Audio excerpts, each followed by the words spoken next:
Hello and welcome to the Guns on Pegs podcast with me, George Brown. And me, Chris Horn. Chris, we've had a time of it. We have. Go on, you tell everyone what we've been up to.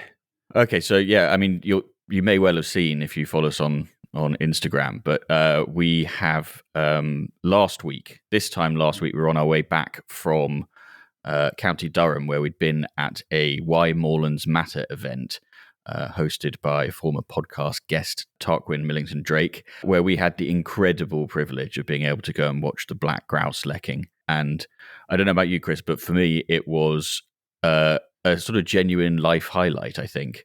It's not something I'd ever thought I would have the opportunity to see. I don't think many people do get it, and it was quite remarkable. Absolutely. Can you tell everyone what a grouse or a black grouse lek is? Because there's a lot of people that don't know that, which is absolutely fine, but it gives some context. It's a very good point. So lecking it's sort of the mating ritual for the black grouse, right? It's how the hens choose a mate, and they're these special sites, and they appear to be sort of generational, as far as I can understand. That the males all gather in this one spot to display and sort of, have a bit of a barney with the other males, and they're all jockeying for position. And I think I'm right in saying that the hens choose the cock that is basically in the middle of the lek. So that's what they're all trying to achieve, and they're all showing off basically. And it's amazing. It is, and they were quite happy for us to be about, weren't they?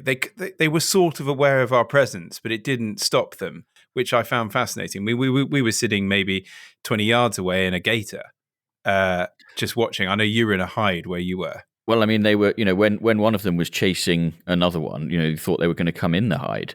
They really didn't care about our presence at all. So with my alarm went at 3:20 in the morning. We were out there by sort of 4:30 latest, and the males were sort of doing their bit already by that point, and the grey hens didn't come in until probably 5:15, 5:30, maybe even later. And then they start coming in, and they fly from just wherever, and they all fly to this point. And as you say, the eldest and strongest and fittest males are in the middle of this sort of gathering, and then you've got these young upstarts trying to make their way into the middle and quickly get chased out and beaten up by the others. And it is fascinating. It's just one of those things. If you get the opportunity, go and do it, because it's being out there in the environment first thing in the morning, watching nature happen, no disturbances, and just one of those really lovely moments. Well, yeah, and I mean, the other thing, of course, to say about the lecking is that while the lecking is going on, it's not just the black grouse, is it? You've got curlews calling, we had skylarks above us, there lapwing as far as the eye can see. I think I saw more barn owls on the drive back from the lek to the lodge than I'd seen in my entire life up until that point. They're just everywhere. And something else that we saw that our guest today is going to love, we saw an osprey fly off the lake with a fish in its feet and then get attacked by a lapwing and a curlew. Never seen and never will see that again. And so one of these things, just like, it was absolutely amazing, wasn't it? Well, yeah, so you've mentioned our guest, Chris. You'd probably better introduce them. So we've got a real long-standing friend of Guns on Pegs with us today. I'm really looking forward to this one. Starting first and foremost from his bio, he's an all-round good guy, and that's why he's a long-standing friend of ours. He started. How did we get to know him first? Game feed specialist. So he's a game feed sales manager for Marsden's up and down the country, and that's, I think, where we first got to know him. So obviously in touch with lots of shoots, knows a lot of different places. Then got himself involved in a shoot and is now running Iford Downs shoot, which we gave a trail to on the last pod, because he is the chap who's very kindly stepped forward to host the Guns on Pegs Garters shoot day, which is incredibly exciting. We'll come on to that later. Iford Downs shoots down in East Sussex, and he's done wondrous things there.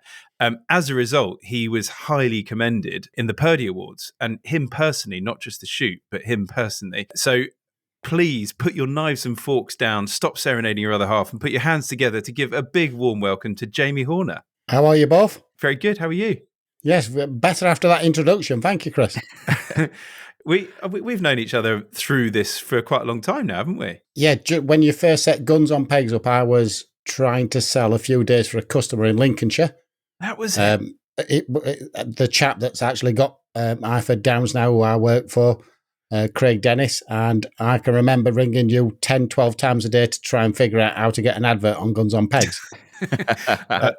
Back in the days of dial-up internet, wasn't it? Exactly. But we managed it, and we did it, and it worked, and it sold us a few days. Oh, good. Good. Jamie, have you seen black grouse lecking? I have, yeah. So one of my oldest friends was the head keeper for a while on a spot up in Scotland in the Angus Glens, and he had some massive lecks at the back of his house, and it was just spectacular to sit and watch that.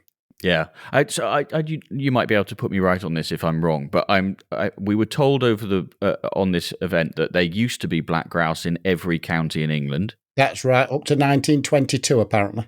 Yeah, and then the other fact that I was told that just blows my mind is that if they are reintroduced into an area, they will use the same lecking sites as they did before they disappeared from that area, which that blows my mind. I don't know how. I can't remember who told me, but that's just an incredible thing. And I don't know how they choose the lecking site, but there must be some sort of criteria that these sites have.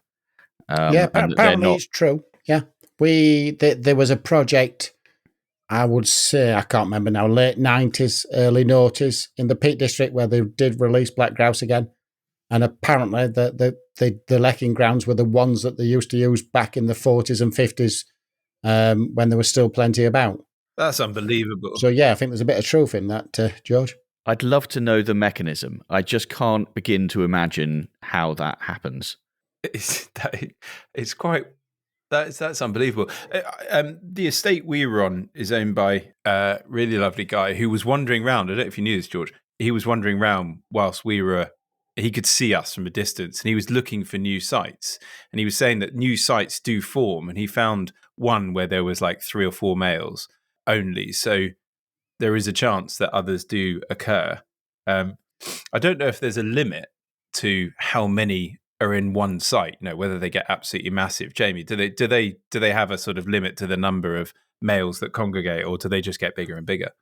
Honestly, I don't know if I could answer that. I mean, I've seen 4 or 5 blackcocks lecking, and I've seen 70, 80 blackcock lecking. So, oh wow, goodness, yeah, I don't think there's probably not a right and wrong answer for that one. It's probably all down to habitat and conditions, isn't it? 70, 80 means that they've got a pretty substantial number on that bit of ground. That was just fantastic. That's what you said earlier, George. That's it. It'll stop with me forever. That one. There were 65 plus. I think we counted. Do you want to do your best impression of a black grouse? Probably not. The noise is quite something, isn't it? Because the grey hens sound a bit like a red grouse. Yes. But the males just I don't know, it's like a warble and then a different type of noise. Like it's mad, isn't it? It's bubbling, isn't it? And then there's that kind of it was described as somebody opening a bottle of Coke. It's a psh sort of noise, isn't it? Yeah. You think, what the hell is that? But I mean, it's quite fun. I don't know. We talked about the Merlin Bird ID app, and I know you're a fan of that as well, Jamie. But it failed on black grouse, and it thought they were pigeons. Oh yeah. Really? Yeah. I can understand a pigeon when it's sitting almost in the nest and it's just making that really low, more bassy sound. Yeah. It can be a little bit like that. Yeah. Right. Let's get things kicked off. It's Friday afternoon. Jamie, what's that you're drinking? I'm on Marks and Spencer's German lager brewed by ABK.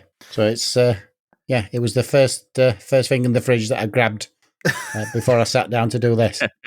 Nothing special then. No, it's bloody lovely though. It's nice. When you say brewed by ABK, are we supposed to know who ABK are? Or Have you never had ABK German lager? They do 2 or 3 quite strong ones, and just they're normally in a red bottle. So obviously Marks and Spencer's wouldn't have somebody like Ward's Brewery in Sheffield brewing from. It'd have to be a decent brewery in Germany. Fair enough. Any good? Very good, yes. No such thing as bad beer. Just some are better than others, Chris. This is a very good point. So normally, Jamie, we'd give somebody a hard time for drinking supermarket lager, but I've decided that Marks and Spencer's doesn't count as a supermarket. So I think we'll let you get away with it. It's normally my job to drink a poor supermarket lager. However, that sort of got labelled maybe a few, well, even like years ago now, and I think I've lost it since, and I'm definitely not going there today. George, what do you want? Well, I was sort of hunting around because you've been giving me a hard time about not trying it hard enough. And I've still got some of that whiskey that I had in the previous episode in the house, which is actually quite remarkable because bottles don't normally last that long. But I decided not to have it this time. And in fact, what I've got is a glass of slow port. And it's the slow port that was in the little goodie bags that we got at the Eat Game Awards a few weeks ago. And I'd sort of forgotten it was there. But I haven't actually tried it yet. So I'm going to have a little go. Did we not have that the episode after? I didn't because I was feeling awful. But the slow port's really good. I've just tried it. It's delicious. Oh, nice. Yeah, so really, really nice. I must have got some of that then, and that must be in the cupboard and I haven't noticed. I think I remember you drinking the entire little bottle thingy that you got when we were at the event. Whoops. I don't remember that. So last pod, when we were with Kai, he had a Welsh gin, and we had a very quick convo about the fact that I knew of a Welsh gin that was also really good, and Kai was raving about this Welsh gin. I have to have it on today's pod because it really deserves a shout out, and I'm going to go as far as to say it's the best gin I've ever had. Wow. And a lot of gins do, a lot of them are relatively similar, right? There's something about this one I really like. So congratulations to these guys. Brecon Botanicals. Now, someone gave me this bottle, and I apologize now because I can't remember who. Thank you very much to that someone because it's really good. But if you see it in a shop or obviously go online, I'm sure they sell it online. Brecon Botanicals, really well worth a purchase. So gin and tonic. I was going to ask you the same question that I asked Kai, which is, are you drinking it neat or have you got something in it? He was drinking it neat. You weren't expecting that answer, were you? I've got Fever Tree tonic, a decent tonic. Like we've had a lot of Yorkshire tonic from the guys at Raisthorpe. That's really lovely. Slightly sort of drier. The Fever Tree tonic, I mean, it is just a staple, isn't it? It's really good. It goes well. Yeah. So, yeah. So lovely. Right. So, Jamie, what we do now that we've all got a drink is we turn to our email inbox. We ask our listeners to write in, and we start off with a segment called Whose Bird Is It Anyway? And it's where we ask our listeners to write in with their shooting quandaries and queries and so on and so forth. And we do our level best to offer some sensible advice. This one comes from somebody who I shall name Anderson to keep them anonymous. And Anderson has written, I'm a farmer from the Trough of Bowland. I grew up on a shooting estate where I spent my summers as a young boy on the grouse moors and my winters beating pheasants. With this came the joys of beaters' days and landowners' days, giving me my first taste of game shooting. Over the years, I continued my shooting and it became less about the quantity of birds and more about the quality, as I think most of us do as we become older and wiser. Plus, it's nice to test ourselves as long as we respect our quarry. I still get my day on the estate, and I'm lucky enough to have dug my own duck lake, providing me with more regular, cost-effective shooting. 2 years ago, I decided to try to put together a team of guns with no luck whatsoever. So I decided to take someone I knew and introduce them into the shooting world. After several attempts to no avail, I finally found someone who enjoyed a trip to the clayground, giving him the less testing targets to give him the feel-good factor. After a few months of shooting, I helped him apply for his shotgun certificate, then eventually helped him choose his first gun. We continued to go clay shooting most weekends and even entered a few competitions. When I felt he was ready to take a shot at live quarry, I invited him to join me one frosty morning at 0600 hours, where we'd be flushing off my lake and waiting for the ducks to return over the next couple of hours. I gave him the safety talk, and after around 40 minutes, a pair came flying over. He took aim, followed it, pushed through, pulled the trigger, and downed his first duck. The smile on his face as he looked at me made the last 18 months worth all the work we had put in. After many days on the ducks, I asked if he'd like to join me for a day's driven shooting. I used Guns on Pegs to find several options within his budget and a few a little bit above. I must say, I don't think I could have done this without Guns on Pegs. Now, here's my question. I'm at a point where I don't mind being a little more selective on what I choose to shoot at, where he's probably not. For him, it's all new and exciting. I want to give him the best experience, make some memories, and also make it a day where at the end he looks at me and says, "Where are we booking for next year's shoot, mate?" So, do I book a bigger bag day, 250, but with slightly lower flying birds, not quite so picturesque vistas, and things like the hospitality take a back seat? Or do I book him a day with a smaller bag, but presented better with stunning vistas, and the hospitality side of things are of a higher standard? I don't want to take him somewhere where the birds may be too difficult, where he feels it wasn't worth the money, but also want to give him a day to remember that makes him feel special. Both options I've found are between £600 and £700 a peg. What do you fellas think is the right choice? I've already found a bottle of blackberry whiskey to present to him on the morning of the shoot. Go on, Jamie. Yeah, so I would suggest, I've been in a similar situation, and what I ended up doing with, again, one of my oldest friends was taking a day and sharing a peg. So we were in a similar position. He'd not done much shooting. I've done a fair bit. So we took a day for about £1,000, split it. I'd shoot a drive, he'd shoot a drive. I could shoot at what I felt comfortable shooting at, and he could shoot what he wanted at on his drive, and it just made for a better day. We had a great day with being on the peg together, and we've done it 6-7 times since. So that's an option. So, shoot at what gives you pleasure is what I always say at the team talk at Iford, and everybody's got a different idea of what they want to shoot at. Yeah. So some people want to shoot at 30 yarders, some people want to challenge themselves at 60. So I would suggest sharing a peg. I think it's a great shout. I think this is a really interesting question. I mean, first of all, I want to tip my hat to this guy for, I think, if we all tried to introduce one person a year or one person every 5 years to shooting, it would be a great thing. So I really, really love that he's gone off and done this. And I think what a great friend to have. But I think, I find myself thinking, I definitely wouldn't go for the 250 bird day. I think as an introduction to game shooting, I don't think you need to be blazing away. And I think, 100 birds is plenty for your first day's shooting.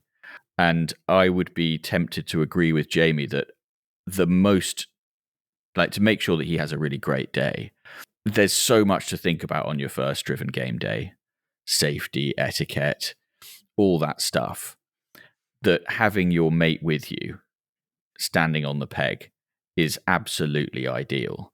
And even I would, again, I think that he's quite right to say, don't want birds over him that are just beyond his capabilities. I would be tempted to go for the smaller bag in a beautiful location, but not stratospheric stuff, absolutely fine. 25, 30 yards, absolutely fine. And if that doesn't excite you shooting wise, don't shoot. Just go and load for him. Yeah. So the only thing I counteract, I do basically agree with what you're saying, but I was just thinking about golf, because one of the things this chap who's new to shooting wants to overcome is the sort of learning the etiquette as quickly as possible and getting comfortable on the peg and not getting super nervous that each time a bird comes over, you just panic and miss it, right? So when you're learning golf, you spend forever on the driving range, which is kind of the equivalent of a big bag day, right? You're just having loads of shot. Whereas if you just took them straight out on the course and were like, right, you got one and you got it from here to there, you'd really panic and just play worse. So I'm kind of thinking that if you shared a peg, you don't want to do it so that he's only having 10 shots in the day, because you are going to just be so panicky about each shot. Is that my bird? Is that my neighbour's? And then you'll end up poking when it was your bird, but you were being so polite because you were so worried about not being polite that you basically I see what you're saying. And on a smaller day, you'd have fewer opportunities, and therefore the pressure on each opportunity is greater. Yeah. So the golf analogy basically means do as many clays as you can so that you are so confident swinging through on anything the moment it turns into a pheasant, you don't think different about it other than the sort of etiquette and the making sure I can shoot this cleanly. So that's the only thing you want to be thinking about when you come to your first game day, not the I'm holding a gun at, so he's done a bit of duck shooting, this guy. But anyway, that's the only thing I'd say, because you want to limit the number of things you have to think about on a game day. Yeah. So Jamie, what do you think? So you're very much in the share a peg camp, slightly bigger bag. Yeah, share a peg, 300 bird day. The chap that's experienced, can just pick and choose his birds, shoot a few nice ones each drive, and then the new chap to shooting can get stuck in all guns blazing. And in fact, if you send my number, well, I've got a few spare pegs on Syndicate, Joe. There we go. Perfect. There we go.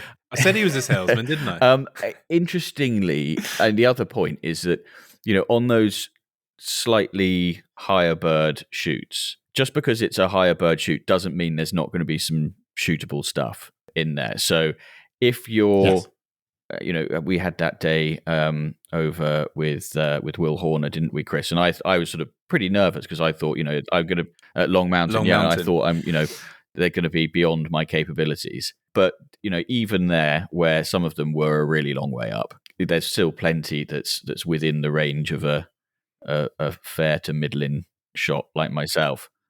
Oh, yeah. It doesn't matter, like any shoot. Like even some of the... So like take Letwiddy Garth, for example. Like silly stuff, in my opinion, really. But like, great for lots of people. Like I personally can't hit them. But then you can go there, I'll take my side by side and shoot all the low ones knocking out the side. And they're really, really decent birds. And I have a word of a time. And it works. There's a couple of drives where that doesn't quite happen. Or like maybe one drive and you're like, oh God, and you bring one or two down max. But like, yeah, I think most shoots that you can do that if that's the way you're inclined. It's just when like these super high bird shoots, most people are just talking about the highest ones out of a flush of pheasants when they're talking about those birds.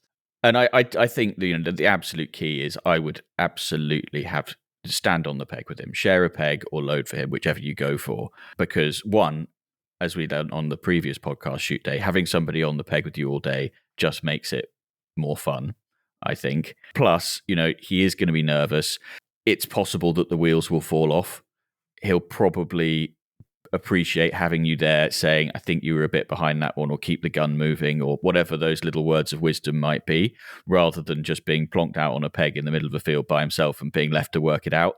I think that's a big ask of anyone on their first day. Yeah. Jamie, is there a time of year that you'd take this guy? Well, you may as well start off in September, aren't you?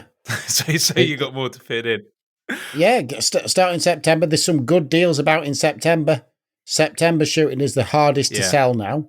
Therefore, there's some cracking deals about. So, yeah, get on some partridge in September. Do you know the other thing about that? If you're not super confident, I mean, in January, on a January cock pheasant, you got to be hitting them in the head, really. If you're shooting partridges, it's a little bit more rewarding sometimes, because if you're slightly off, the thing still comes down. Without being crashed, they die a bit easier, don't they? But I think that probably helps in this. Thanks for that, Chris. Jamie, I'll be the first to say I think a full blown partridge day is my favourite if I had to choose on pheasants and partridges. That is, but I don't know. I think September's a good shout. I definitely wouldn't go back end. No. Well, if you start in September, you may as well get a full season, George, aren't you? You may as well do it. Partridge are definitely a touch easier to shoot. They're a little bit slower. You've got a little bit more time on them, and generally not quite as high, are they? So what you want to say to him is start first week of September. It's your first season in shooting, but one a week up until the end of January. How many does that give you? That only gives you 26 weeks. Yeah, but they could start on the grouse August 12th, actually, couldn't they? They're a bit floppy grouse on the 12th, and build yourself up a little bit. I think you're at 30 days. It's a good season, that, Jamie, isn't it? Yeah, I wouldn't argue at that. It's probably half what you do, isn't it? I wish. If I were a pound behind you, Chris, I'd be doing it. Good. Right, I think that's some good advice. Can I just come back to one thing he said at the top, which is... It's basically an unpopular opinion. I want both of your thoughts on this. He said, over the years, it became less about the quantity of birds and more about the quality, as I think most of us do as we become older and wiser. Right. Jamie, do you agree? Well, as a team, we all say that, don't we? You get a team that turn up and they go, "It's not about the bag. It's not about the bag. It's about about the quality." Well, you shoot 7 birds less than your bag, and then let's see if it's about the bag or not, because it does get mentioned. But at 8:30 in the morning, it's not a problem. At 4:30 in the afternoon, it becomes a problem. So, yeah, I'm going to remain a bit more neutral on that one, Chris. Do you think, though, from an age point of view, do you think like guns in their 30s, 40s would be like after just generally bigger days than the teams in their 70s, let's say? I don't think you can say that. I think everybody's different. I mean, I've got clients that are 80-odd year old and they're shooting 50, 60, 3, 4, 5, 600 bird days a year. And they're still as obsessed as they were. You know, as I've got a bit older, I'm not so bothered. I'd rather I love duck flighting. I love walked up shooting. You know, I'm lucky I get invited on a couple of biggish days every year, and I still love them. But you do pick and choose your birds a little bit more. You know, if it's something that you know that there's a good chance you're going to hit, you generally start to leave it as you get older.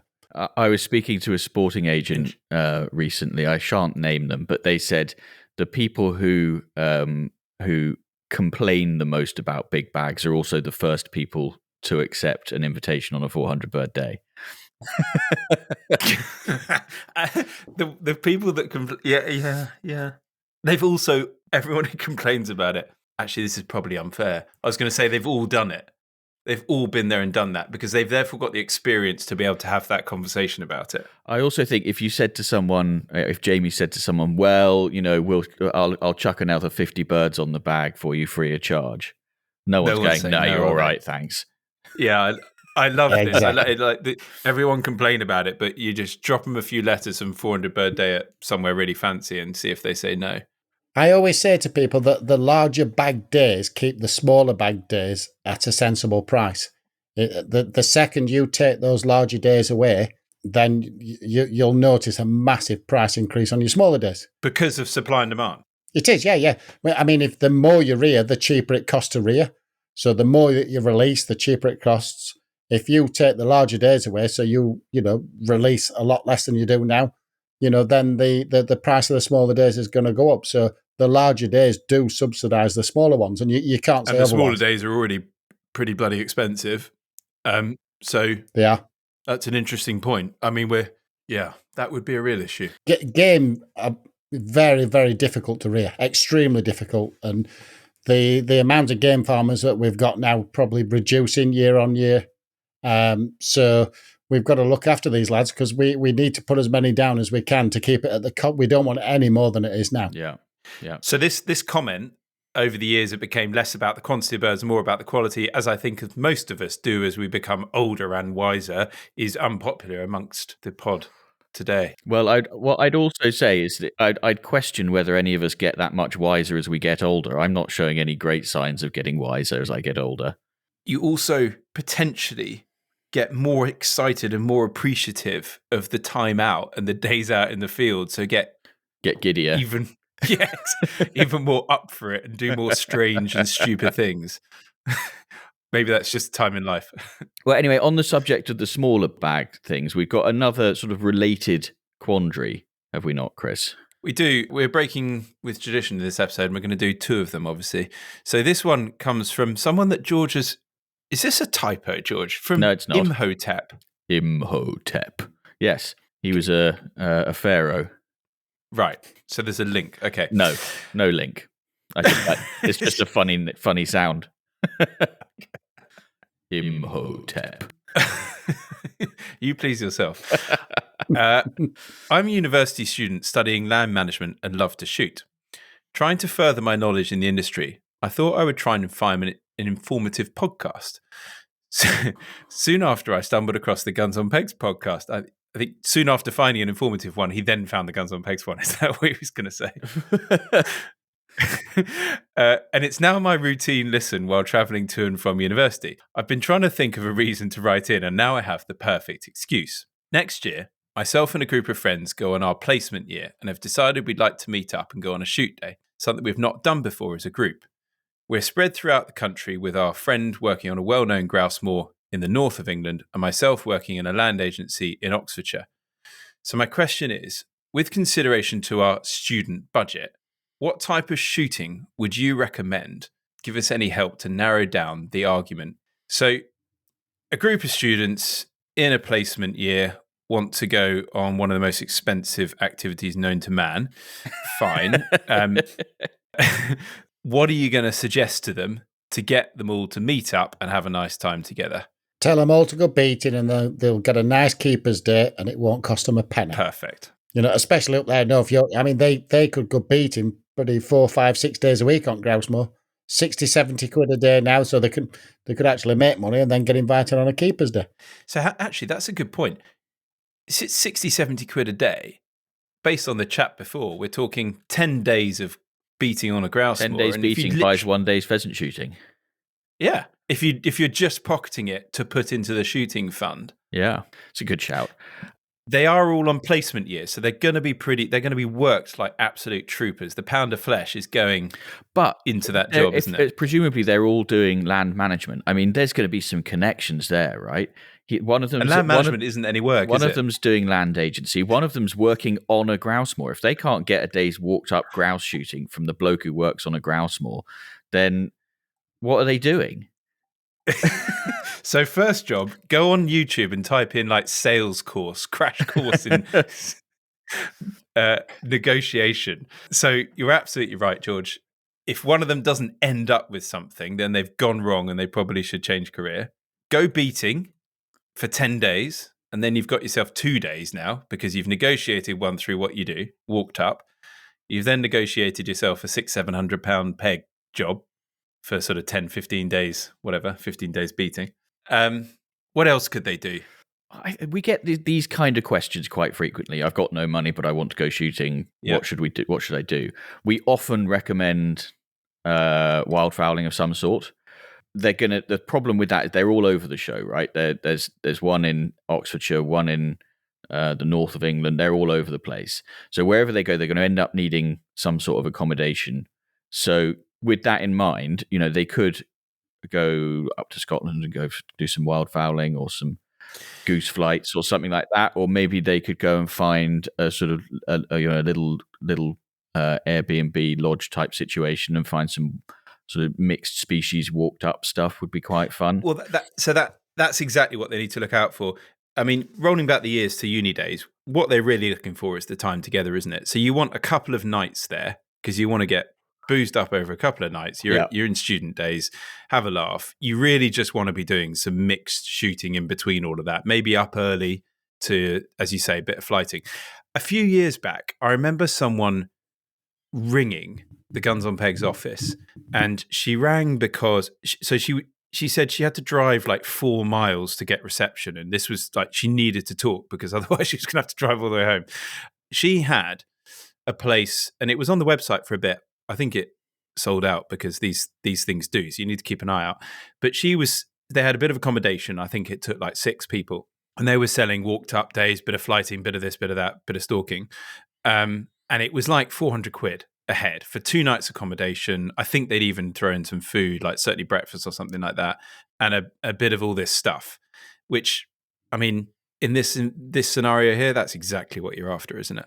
Agreed. I think, like forget about driven stuff. Unless, I agree. I don't think there's much point in getting together, doing all the traveling and what have you, just to do something that you do all the time. If you're, it sounds like these guys are keen shots. So, they'll do plenty of driven pheasant, find something a little bit out in the ordinary, somewhere nice with a nice lodge, and make the most of it like that. Yeah. Anything to add, anyone? I think sacking off the driven argument is a good one. I think it's so straightforward in its pricing that you don't find ridiculous value driven shooting. Like, it just isn't really a thing because there is so much demand for this stuff, especially the smaller days, as we were referring to earlier, that I don't think it's really there. And if it's really cheap, often you kind of go, well, why is it really cheap? Yeah. I don't know, Jamie, what do you think to that comment? Yeah, well, driven shooting should never, ever be cheap, should it? I mean, if you just look at the cost going into it, it's scary. So yeah, I mean, there's plenty of walk one, stand one days out there. You know, that's another option. It's a good laugh. You split into two teams. You know, you can take the mick out of each other for not beating as well as what they were doing before. So yeah, walk one, stand one. Probably some of the best days I've been on. If you can get 10, 12 friends on a walk one, stand one days, they're probably some of the best days I can remember. It's a very good point. A very good point, Jamie. Demand is so high for that stuff. You've got to be active because when it comes up, it goes. It does, yeah. Which is why we're talking about it now. Hey, that's a good point. This goes out in, like, let's say a week's time. So we're early May. This is the quietest time of year for shoot bookings, or like now in June, I would say. Yeah. If you get in now, you'll find that people are in that limbo phase. They've got a lot of early bookings. Everyone from last year's booked in, coming back. They've got a bit left, which they're sort of not that worried about. But it's amazing. As people get towards June, July, that for some reason, even though it will sell, they start worrying about it. So that's when, if you're a buyer, get in then, because you can seize upon a mindset. Yeah. I mean, we've just started talking about the shoot dates here at home, and it kind of blows my mind that we're in May already. I'm starting to talk about shoot dates in January, but like, get on with it and get something booked. There's lots of cool stuff to do. So the last little bit of correspondence, I'm pleased to say we've got another great drive name, which we've had a little pause on for a little while. This one comes from somebody called Jay, and Jay has said, our local shoot in Rutland has a drive which sits on the outer extremities of arable farmland, bordered on two sides by a disused military airfield, and flanked on the approach by rusting relics of historic anti-aircraft guns and disused armoured personnel vehicles. Loved by the guns and equally loathed by the beaters, the drive covers ground previously the dumping ground for used ordnance and long-discarded defence weaponry. Unforgiving briars are intergrown with rusting rolls of barbed wire, and previous controlled explosion sites give the ground an ankle-breaking undulation best described as challenging. Aptly named but providing excellent cover for a wonderful array of game, reference to the drive can bring a smile to experienced guns and beaters alike, whilst one of unmasked concern to visiting guns or those beating for the first time. The drive is known as Bomb Dump. My 7-year-old daughter, having spent the morning beating on a day this season, joined me on the peg for the afternoon, inclusive of the infamous Bomb Dump Drive, and having carefully considered its title, asked, "Mummy, do they put new bombs down each season as well as birds?" Wonderful. It's great. I love the idea of this little girl sort of waiting for the explosions as the beaters come through the drive. That sounds like a cracking drive just for other stuff. Well, you'd be more interested in the old anti-aircraft guns. Yeah, partly. Yeah. Drive names. It's a good bomb dump. I like what they've done there. They could have named that something really boring, couldn't they? They could have. I've got one equally as strange. So I used to run a shoot up in the Peak District, and we had a little spinner with a strip of maize that ran out of it. And we couldn't decide. It was a brand new shoot that me and a group of friends set up. We couldn't decide what we were going to call this drive. So one August morning, we're up there, we're feeding and topping feeders up and stuff like that. I don't know how to be PC on this one. I'm going to say a Native American walked out of this spinner, 7 foot tall guy with the headdress on. Honestly, looked like he came out of a Clint Eastwood film, and he came up, introduced himself as Chief Mokapichi, and the farmer had given him permission to set a teepee up in this wood where we'd just released quite a lot of partridge and a few pheasants. So after that, we explained to him it'd be nice if you could take your tomahawk and bugger off somewhere else. But and he was fine about it. But that drive was known as Chief Mokapichi's. Still is till today, the people that shoot there. So that was very weird and very scary. That is amazing. You must have literally thought you'd drunk something funny the night before as you saw that. It was the strangest. He was from Canada, this guy, and he was over here teaching something or other. And it was a very odd experience. But I'm tall, but geez. He towered above me, 7 foot tall with a full headdress on. And he came walking out of the mist. And I thought, oh, what we got here? No, normally in my part of the world, you're used to seeing a few dog lads and stuff like that, or some lads with air rifles, not a Native American in the Peak chief. District as well. Like pick a county where this is least likely to happen. Yeah, definitely. Yeah, and it's called Chief Mochapeechees to this day. I'd love to find him. I have searched him a couple of times, but I'd love to find where he is now. Instead of telling him to bugger off, he would have been the best predator controller you've had. Like just him with his spear out in the night, just nailing foxes. Yeah, but just as your birds were going up to roost, he was doing a rain dance. So that's we could have done without that. Brilliant. I knew that these great drive names was going to be a good feature, and when you got something like that, I want more of these, please. Send them in, pod@gunsonpegs.com. On which note, Anderson and Imhotep, Jay, and now you, Jamie, are the newest members of the most noble order of the Garters and will very soon be in receipt of the set of the much coveted Guns on Pegs podcast Shooting Sock Garters.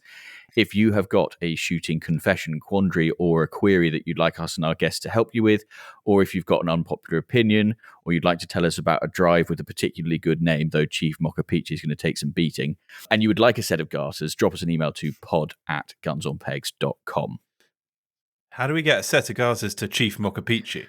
They'd look good with his headdress. I mean, I've seen people wearing our Garters as a headdress at some of the game fair parties. So, Jamie, firstly, thank you. I mentioned at the start, you've absolutely stepped up here and very kindly agreed to host the Order of the Garter Shoot Day. Tell us a bit about the shoot. And obviously, for those that have already messaged in, pod@gunsonpegs.com, by the way, on that point, there was a lot of emails very quickly the moment the last pod went out.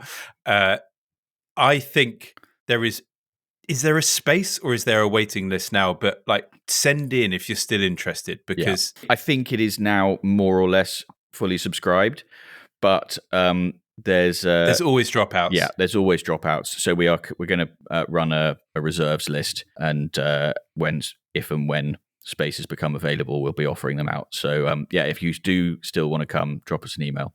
So Jamie, for those that are coming and for those that aren't aware of the shoot, tell us a bit about Iford. So Iford Downs shoot, it's East Sussex. It's just outside Lewes, right on the South Downs. Obviously, I'm not from down there, as you can tell in my voice. But long story short, 8 seasons ago, my largest customer and one of my oldest friends, Craig Dennis, asked me if I'd go and run it for him. And I've done it ever since. I was a bit dubious. I went down there, and it's a rival anywhere in the Peak District. So I grew up on the edge of the Peak District. I worked for a landowner that owned a beautiful grouse moor in the Peak District, and I just didn't think there were places like that down south, especially on the south coast. But the South Downs it's a wonderful place, and I absolutely love it. So we went down. We took quite, working with the landowner and Craig funding most of it, we took quite a barren piece of ground and we turned it into basically like McDonald's for all species of birds. So we got 47 hectares of crops, seed crops, and we just attracted species that hadn't been seen there before. So I think last year we were up to 82 species. I think our record year is 84, but we have species like wryneck to Montague's area, pallid area, turns up nearly every year, munching away on our partridge. And yeah, it really is a special place. And we've got one drive that's called Frogs All Bank, and that's in my will, where my ashes are going to get spread in a few years. And I just love the place. And it's just, like we were saying about the two guys earlier, you can shoot at what gives you pleasure there. You can shoot at 40, 50 yarders if you want, or you can shoot at a traditional 20 to 30 yard partridge. It really has got everything. You can shoot at left to right, right to left, straight at you.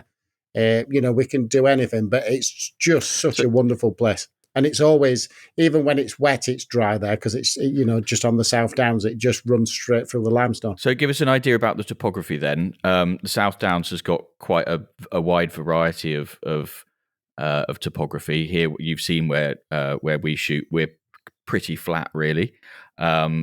Just down the road, you've got very deep, quite steep-sided sort of gullies and valleys. So where does Iford sit in the gamut of South Downs topography? So we've got 2 valleys that run south to north.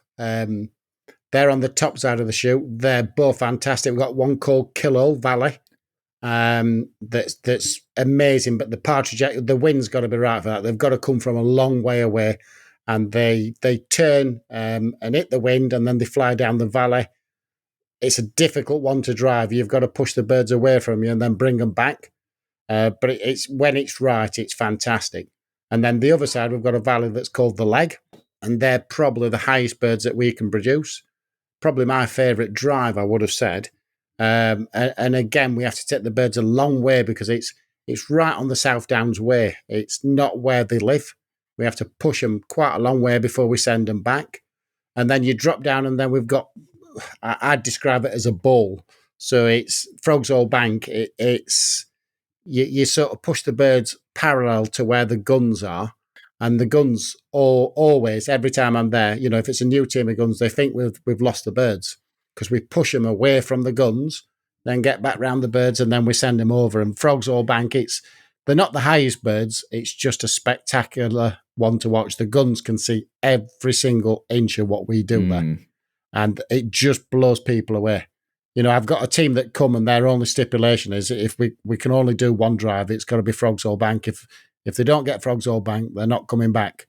And it's just so special. And it can last up to an hour and 15 minutes if we want it to or we need it to. And it's just special. We've got probably 5 or 6 average drives. We've got Sheep Dip and Ghost Drive and stuff. And they can be good on the day, but they're not the best.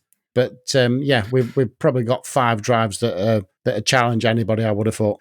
And it's that traditional kind of chalk downland rolling wave-like hills or steeper? Yeah, so we've got a lot of ancient grassland in the bottom, and then on the top it's all arable and it's all flinty. It's not good. It's not good ground for the vehicles, and it's not good ground for the dogs. It's proper downland. What we call them is Hampshire diamonds, flints. Yes. Yeah, I can see why, yeah. You mentioned these 84 species. We've got to come back to that in a minute. You're also, though, you're 100% partridge, aren't you? Yeah, we don't release any pheasants. It's all French partridge that go down, yeah. And remind me, because you finish really early as a result. Yeah, we're done for mid-November. The weather does start to turn down there because we're right next to the coast. As the closer you get to December, the more fog that you get rolling in. And I think I invited you on a day once, Chris, and it was just thick fog. And by 2:00, we just packed in and went home, didn't we? We just didn't shoot. Yeah. I forget we were cancelled there once. I mean, I remember before, even before you took it on, I stood there in December one year, and because it's right on the coast, I remember it was absolutely bitter. And when that wind comes in on the wrong angle, that's pretty harsh. So I can also see that then becomes really tricky for the birds because you're going to lose them to everywhere where you don't want them. Yeah, they just drop onto the lower ground. So yeah, like I said, I describe it as McDonald's. We've got these crops that are just jam-packed full of seeds. The partridge love it. They don't want to go anywhere while the weather's fit. So we're quite intense. Mid-November, we're done. We do feed right through the season. We've still got, I think there's 32 feeders still out that are getting topped up. The farm spin as well weekly. So we generally get back there every season, and there's still quite a few birds knocking about. That's nice. I was out walking on the farm the other day, and I think I counted 8 pairs of redlegs kicking about. So that's nice to see. Yeah. So this the all these wild bird species that you're seeing. And you mentioned the seed crops. I think just for people who aren't completely au fait with shoot management and gamekeeping, you are using wild bird seed mixes as your cover crops. That's right, isn't it? Yes, yeah. And we've talked about it a lot on various podcasts. Maybe more on the Shoot Hub podcast, though. Just explain.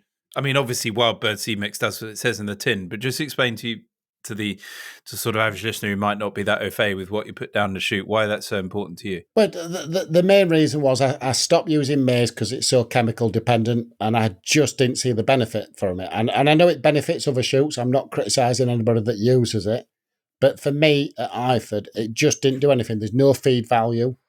People complain about fat hen and red shank. I mean, I love the stuff. I mean, fat hen is just a wild variety of, you Southerners call it quinoa, but us proper Northerners call it quinoa. Correct. Yes. So, it is, and fat hen is fantastic. Goldfinch, absolutely love the stuff. So we went in with the landowner and the farm manager, put these different seeds in. So we've got everything from, we put 3 different species of millet in, red, white, and reed. We put linseed in, we put quinoa in. We do fodder radish, we do kale, we do mustard. And mustard produces a seed that yellowhammers and corn buntings adore. So we've got a mass. I mean, from where I was brought up in Yorkshire, we rarely saw corn buntings. I mean, I can take you to any spot on Iford at any time, and I can show you packs of 50, 60, 70 corn buntings. Wow. And they nest there. They nest in the, they prefer barley. So we started to put barley in the crop. So we've actually got corn buntings nesting in our crops now. So if you took the shoot away, what number of this 84 do you think you'd see? Over time, you'd probably lose 80% of them. Really? Because 80% of them weren't there when I first took over. So it's a migration hotspot. So what we've done, we've created this, I call it a petrol station, where all these little migratory birds pull up to fuel up, and then they just jump straight across the channel and they've gone. I mean, so I can drive down there some days and see chiff-chaff, willow warbler. I can see garden warbler, reed warbler, sedge warbler, and they're buzzing and they're everywhere in my crops as I'm feeding. Literally, I can go down 24 hours later and they've gone.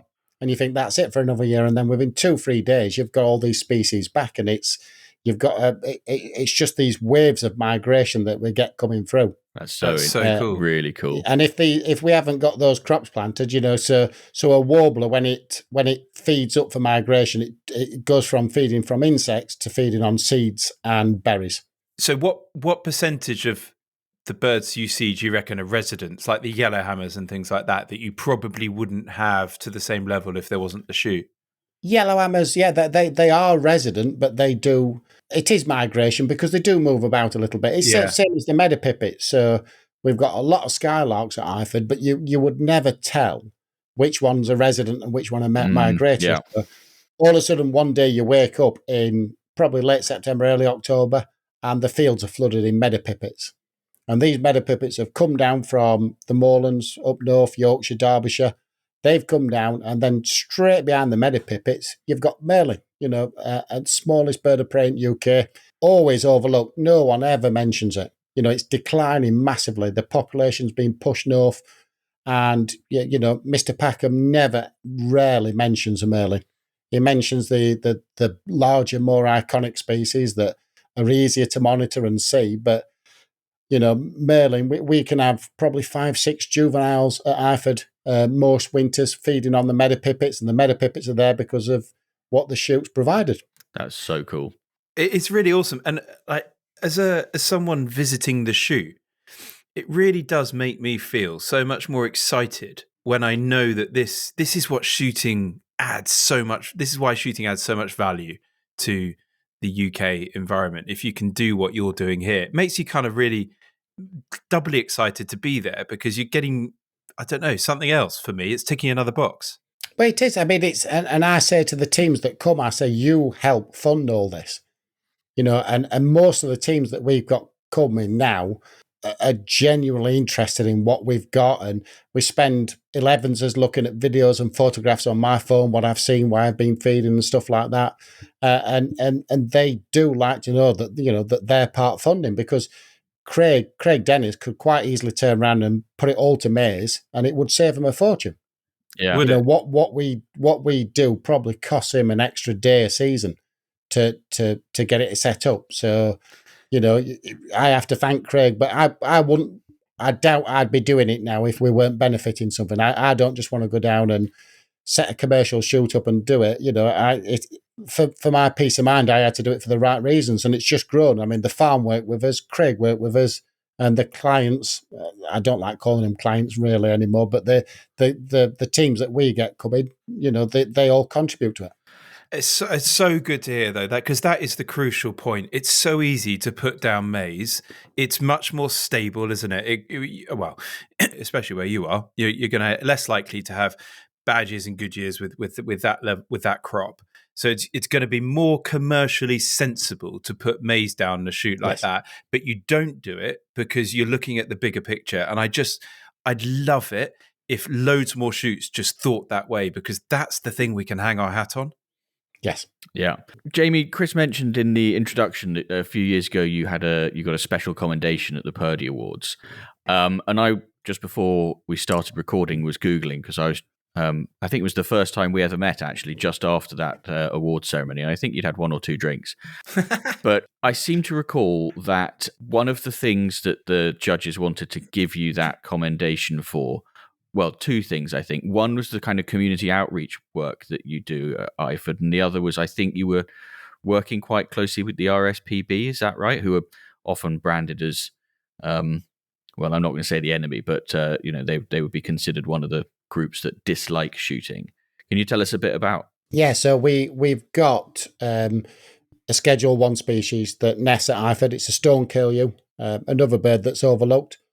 And again, the shoot and the farm leave areas for the stone curlew to nest, and they like basically brown ground. They don't want crops planting. It just, if we find where they're going to settle, you go up, you power a bit of ground because they want brown soil for their chicks to hatch and chase about on and feed the chicks on. That's just their habitat.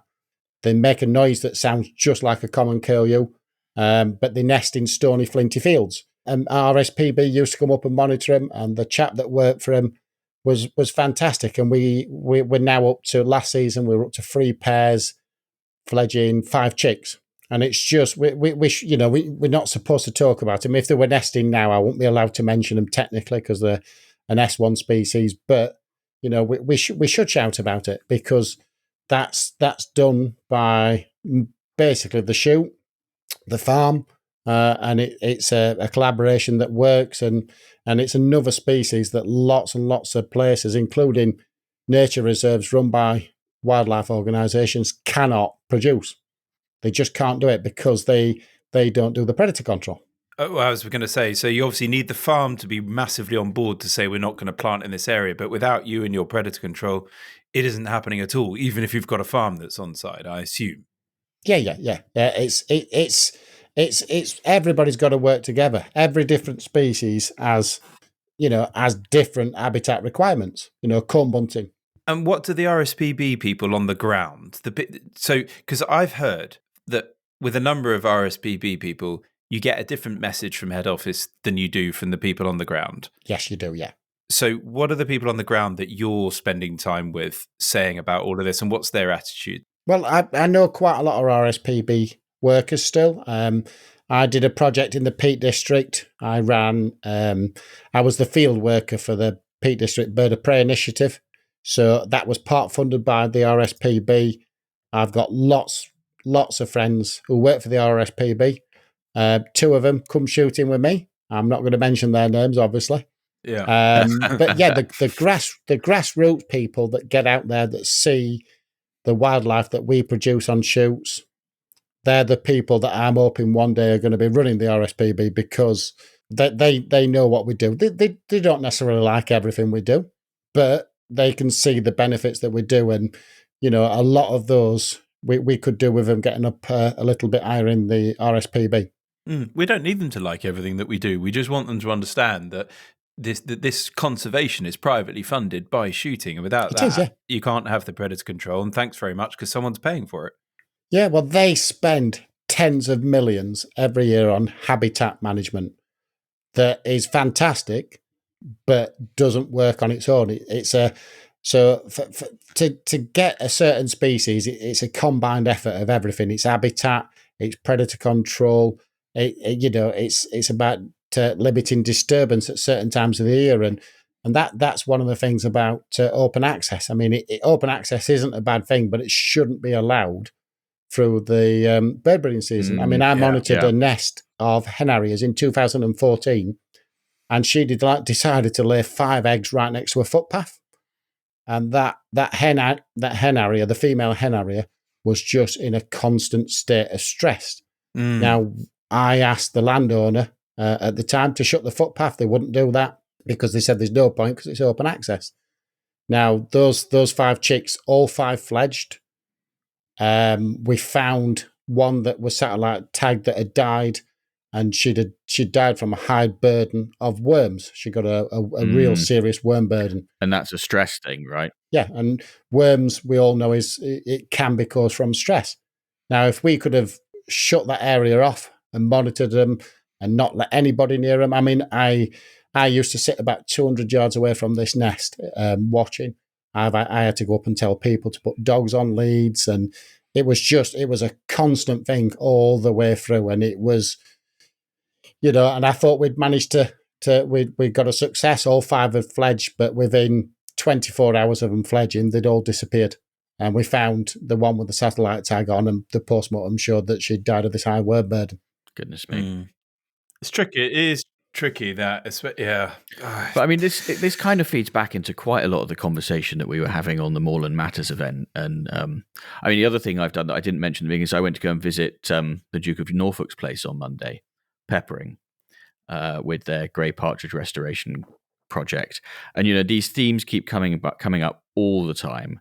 The same themes. It's about working together. It's about the 3-legged stool of habitat, predator control, food. All of these things just keep coming up time and time again. And the other aspect that keeps coming up is this idea of collaboration and building bridges between the conservation organizations and the shooting world. And when that happens, good things happen and everybody's happier. But when we all stand on opposite sides of the road and shout at each other and call each other names, then nothing happens and nothing changes and nothing gets better. And people like Jamie, but are doing that in a wonderful way. And the Duke of Norfolk's probably the most high-profile example of that because he has built so many bridges there. I mean, that place is heralded amongst the sort of conservation industry, if you want to call them that. I don't like that term because we're definitely as passionate about it as they are. But he has done so much there. And what he has said from day one is, I want everyone to know that this was funded for through not only money, but his passion for shooting.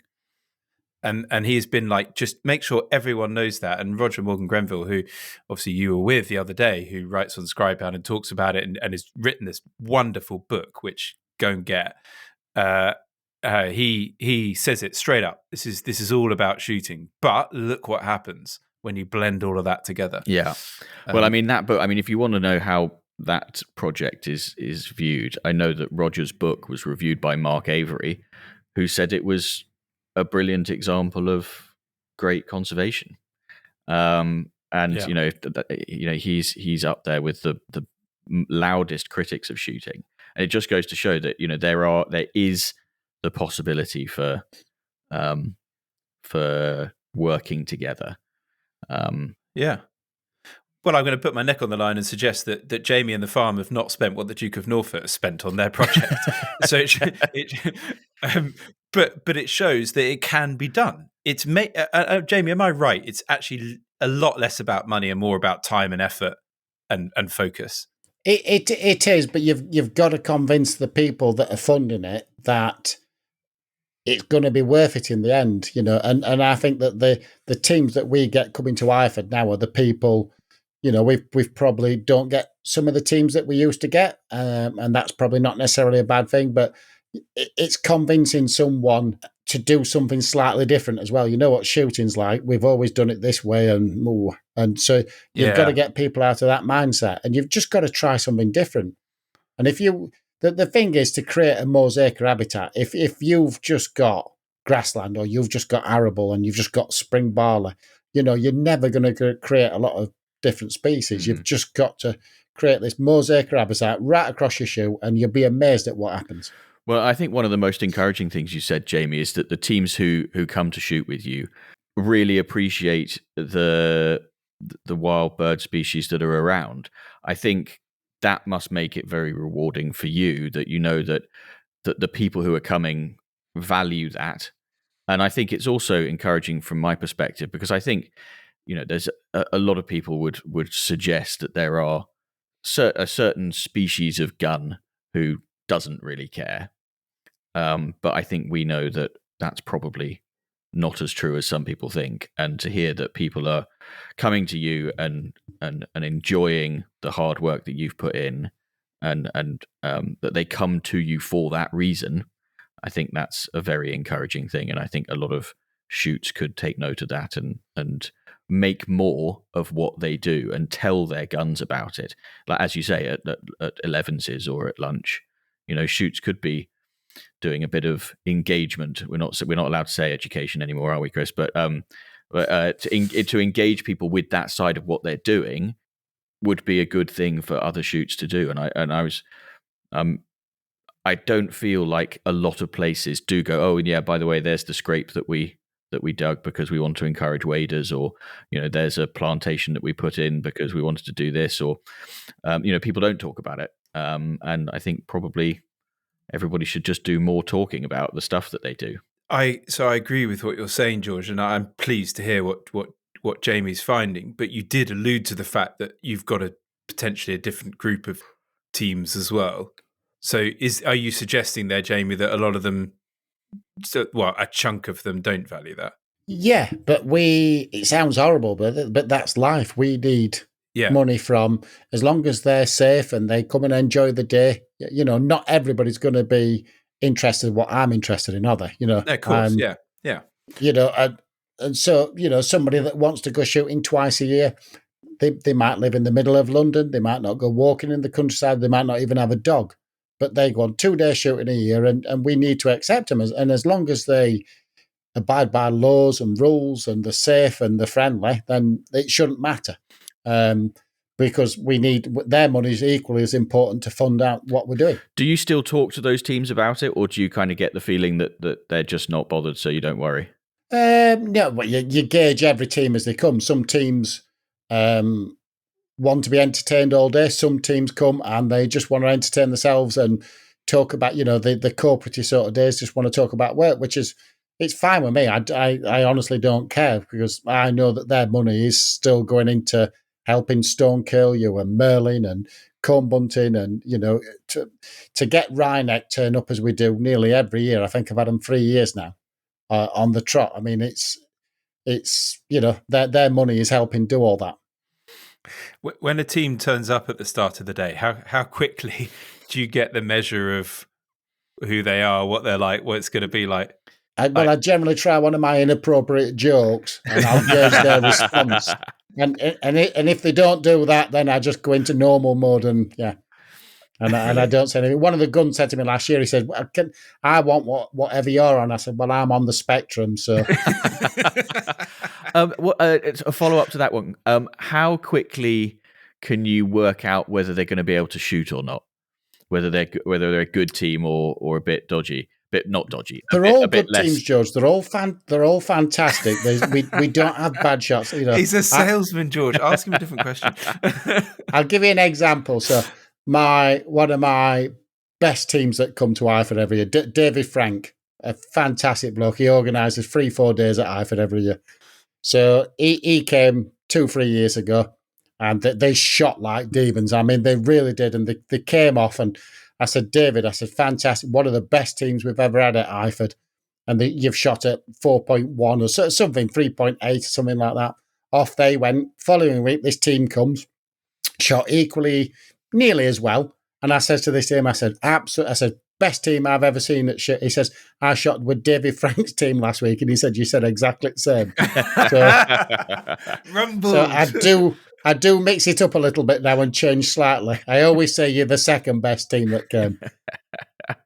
So you do have to be careful. But I honestly, as long as they're not pricking birds, and I don't care, as long as they're firing lots of shots and they come off that drive smiling, it doesn't matter. And that's what I say to them in the morning, the bag doesn't matter. And I don't mind if we shoot too many. They obviously mind if they shoot too little, but honestly, it's just about enjoying your day. I know it's an old cliche, but it really is. You just got to come. If they enjoyed the day, and they book again for the following season, I've done my job right. Yeah. What's the perfect host of a team look like to you then? Who comes on one of your days? Who are the ones that? What are their traits? I'm trying to sort of give some of those that are like, oh yeah, what can I do? What you mean, the shoot cap, the guy that's booked the day? Yeah. Well, the easiest days for me is when one person pays for the day and invites his friends. You've got no pressure those days because they haven't paid. You've probably got 8 people that haven't paid, one person that's paid to bring all his friends, and it's a doddle. There's no pressure. Nobody's competing. Nobody's thinking he shot 8 birds on that drive, but I only shot 4. So my favourite sort of days is when you get a team that's been invited by one person, and they're generally old friends, and it's his payback for when he gets taken shooting by these other people. Yeah. And they come, and it is just about the day. The shooting really does become secondary on days like that. So, but when you get a team where everyone's paying the same, then you have to just up your game. You have to make sure that birds are going evenly over the lines. Everybody's having as much shooting. If somebody's out of the shooting, then perhaps making them a back gun in the middle of the line and stuff like that. But yeah, I don't think there is a perfect host. I mean, just a nice, normal person that enjoys doing and being at Iford. That's all we want. Great. Really nice. Yeah, I think that's there's a lot to be said for that. Good advice. Yeah. Are you taking note, Chris? Is that why you were asking? Yeah, I was just actually because obviously when we go there in October, we're sort of hosts, So I'm basically just going to repeat back to Jamie on our day. I always say my favourite saying is, and I pinched this from Craig Dennis as well: shoot like you're not going to get invited again because most of you won't be. So that's I've spoiled it now. I've probably used it for too many years. That I need to think of a new saying. Shoot like you're not going to get invited again. That's what you do anyway. Give you problems. That's what you do anyway, just Chris. Shoot all your birds, everyone else's birds.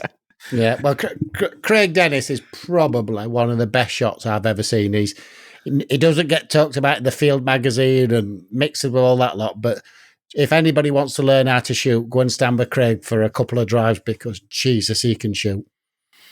And that's his motto, shoot like, even if he's a guest or he's paying, he literally just gets stuck. I'll tell you a quick story.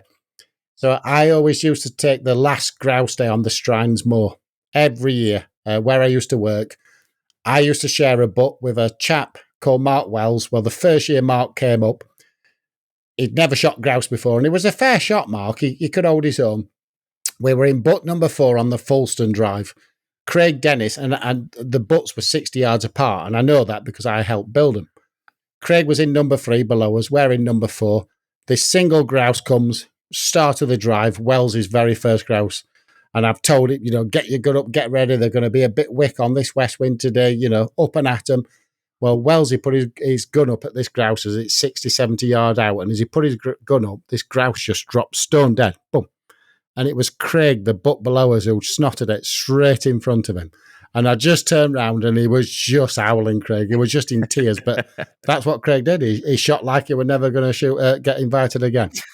So, yeah, and that really put Mark off. He had 47 shots on that drive for one grouse. Presumably this mantra actually stops you getting invited again, though. It doesn't. He keeps getting invited, so he's doing something right, isn't he?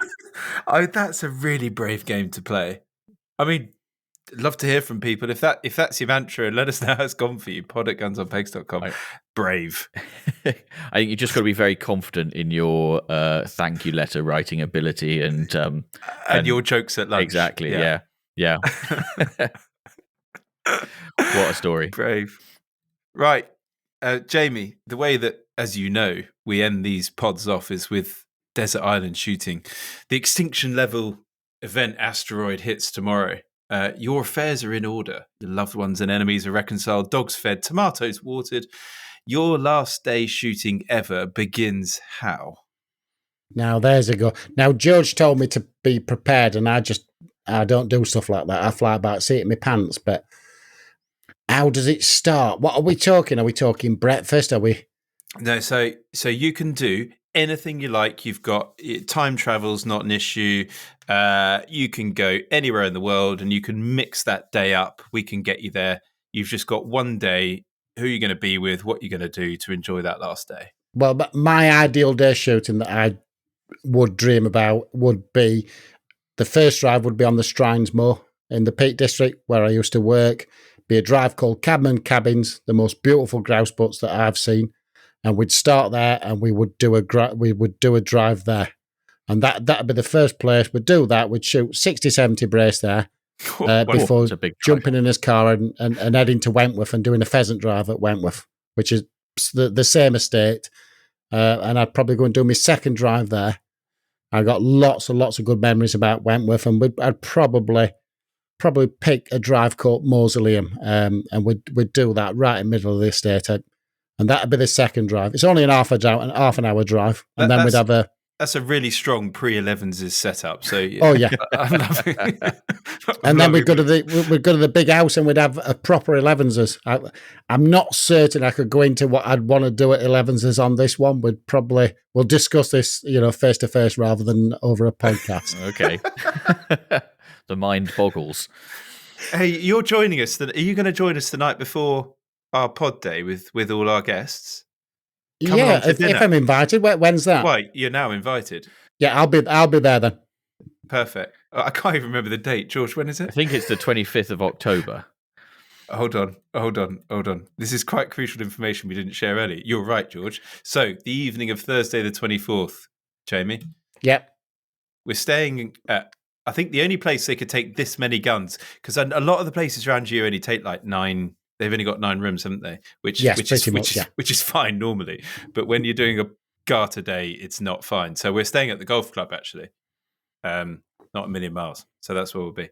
Anyway, So we've got to 11s, and on our Garter shoot day, you're going to tell us what you're going to up to at 11s, because you can't tell us now. So after 11s, I would just have barbecue, and what we shot in the morning would all be breasted out, and we'd have those Greek flatbeds and minty yogurt, and that's what we'd have at 11s.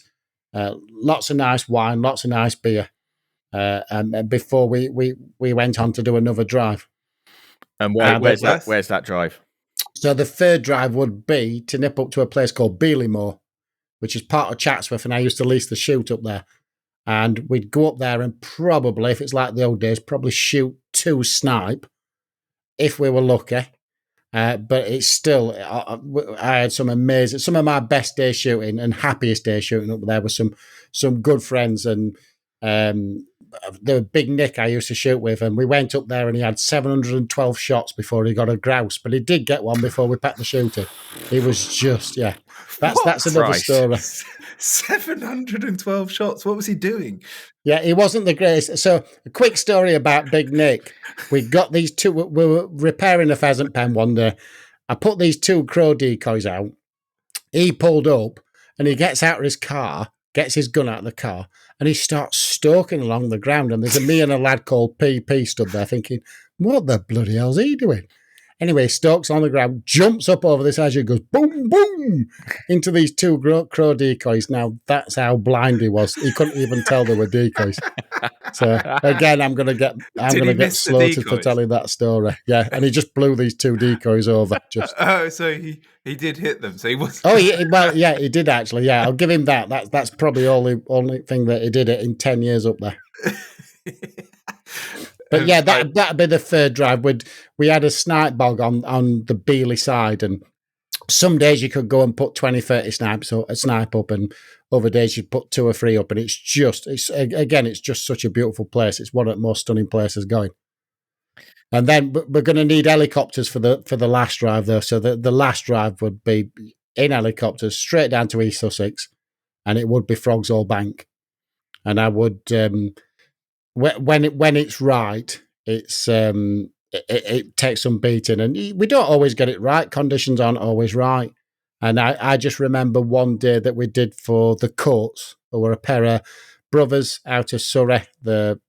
Again, one of my favourite teams that come. They're just brilliant people. And we did Frogsall Bank one day for the Court team, and we just pushed it and pushed it and pushed it. And I blew the horn, and they just all put the guns down, and we got the beaters, the picker up, and we all just got a round of applause. And if I could guarantee a drive like that, that would be the 4th drive. Brilliant. So the final aspect of it, then you mentioned the people. Who are you having with you on this day? So I'd definitely I'd have Big Nick, who I've just mentioned, because he wouldn't do any harm to the bag. PP, who's my oldest friend. I've known PP since I was 3-year-old. He shoots like he's a robot. He's got no style or panache to him at all. He just puts his gun up, but somehow he just seems to hit everything that comes anywhere near him. He's just one of those annoying people. So I'd have Big Nick, PP, and then I'd have Steve Brown, wealthiest person I know, but he's tighter than Krampus Brownie. He could afford to shoot at Water Prairie and all these places, but he doesn't. He decides to shoot with me instead. And then I'd have Craig Dennis, because obviously Craig will be able to make the bag up. Neil Swin, who was the keeper at Wentworth and he's now at Wortley. I'd have Neil there. He never smiles, but Jesus, he can shoot too. So that'd be another one. And I've got to say, the last time I shot grouse, I'd got Joe Neville one side of me, and I got Dave Carey the other side of me, and I didn't get a look in. So those two definitely aren't coming. So we'll forget about those two. But yeah, so some good friends and good. I'd probably have I'd have Peter Gibbs shooting with me as well. He's an old friend who runs the syndicate at Iford. He don't miss many, and he's really good company too. And are you finishing up with a session in the lodge at Iford then after this last ride? No, but I reckon we'd go into Brighton. I think I say down on the seafront. I think I'd fancy a night in Brighton, and we'd have a sweep to see who gets arrested first, and I'd put my money on Craig. Brilliant. We've never had a desert island shooting finish off the night in Brighton, so I love it. Yeah. Do you know what, Brighton? It's a cracking night out. It really is. There's some great places. I haven't done it for about 10 years. Yeah, it is. Well, we ought to do it on the 25th. There's an idea. Let's see how brave you are. We'll try and get that past management. So two nights away, finishing up with a night in Brighton. George, you go first. Let me know how you get on. Okay, fine. Yeah, I'm game. Perfect. Great. Good. Looking forward to it. I like that. We've just extended the pod shoot day. Friday night. But it's a Friday night as well, isn't it? It is. It'd be perfect. Oh, God. I'm just thinking about some of the people who I already know who's coming. I think I know who's getting arrested first. Right. Brilliant. Oh, it's been an absolute pleasure, Jamie. Thank you for joining us. Thank you so much. You're more than welcome. Thanks for that. Right, so before we go, all that remains for me to say is that there's a final reminder that you can get your hands on a pair of the very exclusive Guns on Pegs podcast shooting sock garters by sending us your shooting dilemmas for us to resolve, or by sending us your unpopular opinions, sharing your forgotten drives or your favourite drive names and the stories behind them. Just drop us an email to pod@gunsonpegs.com, and if we read it out in the next episode or any future episodes, we will send you some garters. We'll be back in a couple of weeks' time. But until then, thanks very much for listening, and goodbye.